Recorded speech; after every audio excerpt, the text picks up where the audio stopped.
Continuação, parte 3. Física judaica, biologia cristã. É somente nos séculos XIX e XX que vemos os judeus dando uma contribuição extraordinária à humanidade como um todo, com a sua descomunal participação na ciência moderna. Além de nomes tão conhecidos como os de Einstein e Freud, cerca de 20% de todos os laureados com o Prémio Nobel na ciência são judeus. Embora os judeus constituam menos de 0,2% da população mundial. Mas deve ressaltar que essa foi uma contribuição de judeus individuais e não do judaísmo como religião ou da cultura. A maioria dos cientistas importantes judeus nos últimos 200 anos atuou fora da esfera religiosa judaica. Na verdade, os judeus começaram a dar sua notável contribuição à ciência somente após terem abandonado as yeshivás em favor de laboratórios. Antes de 1800, o impacto judeu na ciência era limitado. Muito naturalmente, os judeus não desempenharam um papel significativo no progresso da ciência na China, na Índia ou na civilização maia. Na Europa e no Oriente Médio, alguns pensadores judeus, como Maimónides, tiveram considerável influência sobre os seus colegas gentios, mas no geral o impacto judaico foi mais ou menos proporcional ao seu peso demográfico. Durante os séculos XVI, XVII e XVIII, o judaísmo quase não contribuiu para a irrupção da revolução científica, com exceção de Spinoza, cujas provocações fizeram com que fosse excomungado da comunidade judaica. É difícil mencionar um único judeu que tenha sido crucial para o nascimento da física, química, biologia ou ciências sociais modernas. Não sabemos o que os antepassados de Einstein estavam fazendo na época de Galileu e de Newton, mas provavelmente estavam muito mais interessados em estudar o Talmud do que estudar a luz. A grande mudança só veio a ocorrer nos séculos XIX e XX, quando a secularização e o iluminismo judaico levaram muitos judeus a adotar a visão de mundo e o estilo de vida dos seus vizinhos gentios. Os judeus começaram então a se juntar a universidades e centros de pesquisa de países como a Alemanha, a França e os Estados Unidos. Eruditos judeus trouxeram dos guetos e dos Schwelzt aldeias com grande população judaica, importantes legados culturais. O valor central da educação da cultura na cultura judaica foi um dos principais motivos para o extraordinário sucesso dos cientistas judeus. Outros fatores incluem o desejo de uma minoria perseguida de mostrar seu valor e as barreiras que impediam judeus talentosos de progredir em instituições mais antissemitas como o exército e a administração do Estado. Mas enquanto os cientistas judeus traziam com eles das yeshivás uma rigorosa disciplina e uma fé profunda no valor do conhecimento, não traziam nenhuma bagagem útil de ideias e de insights concretos. Einstein era judeu, mas a teoria da relatividade não era física judaica. O que a fé na sacralidade da Torá tem a ver com a noção de que a energia é igual à massa multiplicada pela velocidade da luz ao quadrado. Para servir de comparação, Darwin era cristão e até começou os seus estudos em Cambridge com a intenção de tornar-se um sacerdote anglicano. Isso implicaria que a teoria da evolução é uma teoria cristã? Não. Seria ridículo listar a teoria da relatividade como uma contribuição judaica à humanidade, assim como seria ridículo acreditar ao cristianismo a teoria da evolução.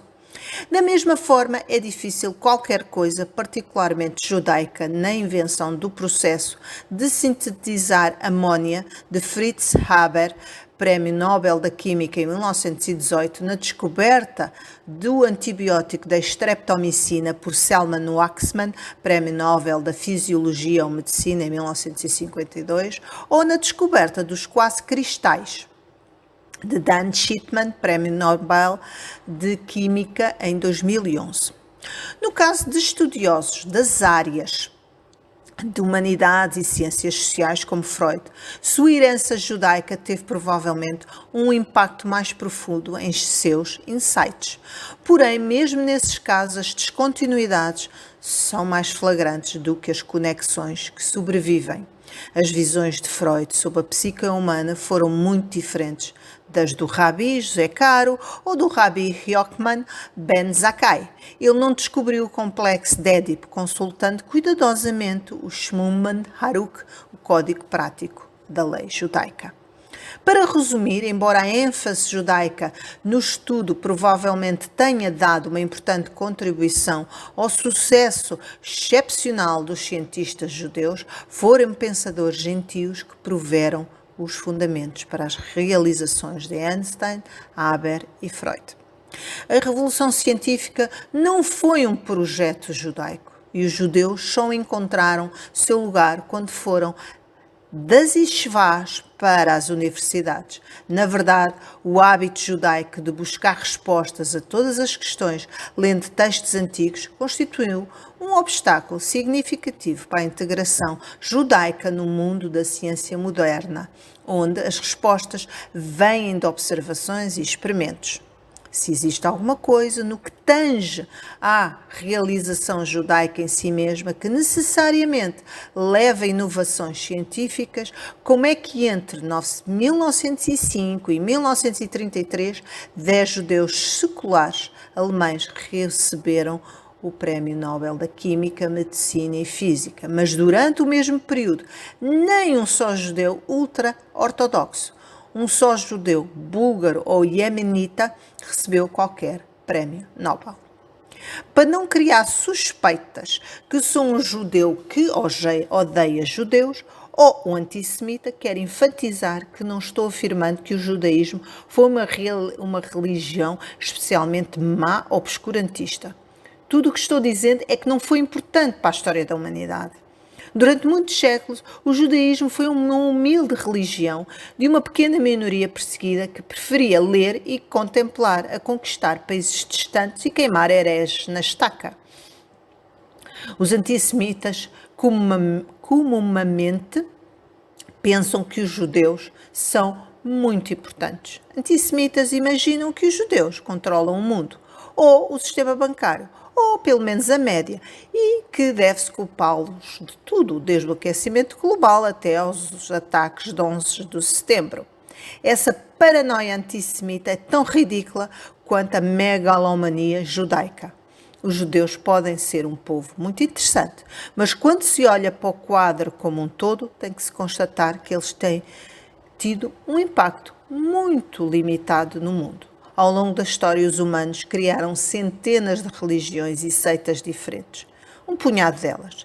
Cristianismo, islamismo, hinduísmo, confucionismo e budismo influenciou bilhões de pessoas, nem sempre para o bem. A grande maioria dos créditos, como a religião Bon, a religião Yorubá e a religião judaica, teve um impacto muito menor. Pessoalmente gosto da ideia de descender não de conquistadores brutais, mas de um povo insignificante que quase que nunca se metia nos assuntos de outros povos. Muitas religiões louvam o valor da humildade, mas imaginam ser uma coisa mais importante do universo. Misturam chamados para uma humildade pessoal com uma flagrante arrogância coletiva. Humanos de todos os credos fariam bem em levar esse valor muito a sério. E entre todas as formas de humildade, talvez a mais importante seja aquela perante Deus. Sempre que falam de Deus, humanos professam uma abjeta humildade, mas